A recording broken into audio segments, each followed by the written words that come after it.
On était chez le pédiatre qui, le sachant, pleurait avec nous.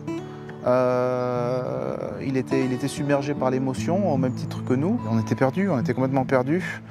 Là, il y a tout se dérobe sous nos pieds, en fait. Il y a du mutisme, hein, c'est-à-dire que même si on parle en famille, on parle entre nous, on ne sait pas trop quoi dire, il y a surtout de la tristesse. On a commencé à découvrir en fait les conséquences, et ce qui est absolument intolérable pour nous, parents, et pour notre enfant, et pour son frère, c'était de savoir qu'à cette date-là, son destin était écrit, en fait, par le biais de la maladie.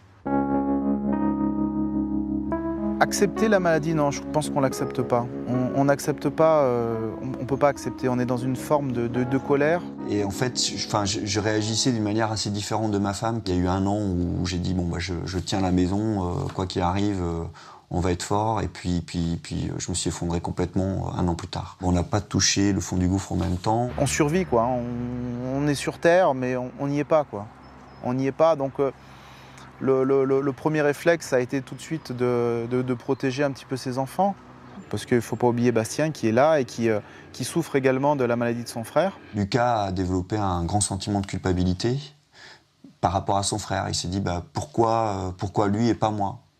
Alors déjà, la première chose que j'ai essayé de faire, c'est de déculpabiliser Bastien au maximum. C'est-à-dire de lui dire ton frère est malade, tu y es pour rien.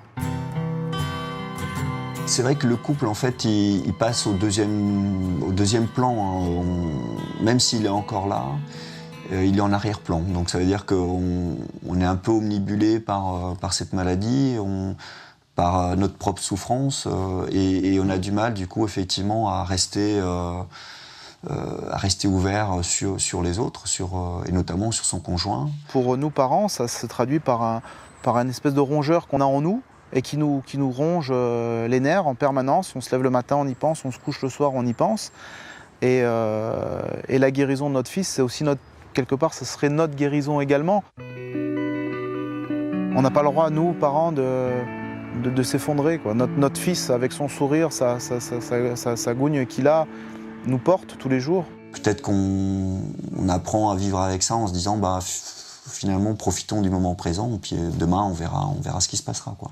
On relativise beaucoup, on ne se projette pas trop, parce que se projeter, c'est l'incertitude, c'est la peur. On n'a pas de médicaments pour le moment, et on a espoir. J'essaie d'être réaliste, me dire, je sais que la recherche, elle avance pas peut-être aussi vite qu'on le souhaiterait, mais j'y crois. Les évolutions, notre enfant régresse, et il n'y a rien. Donc,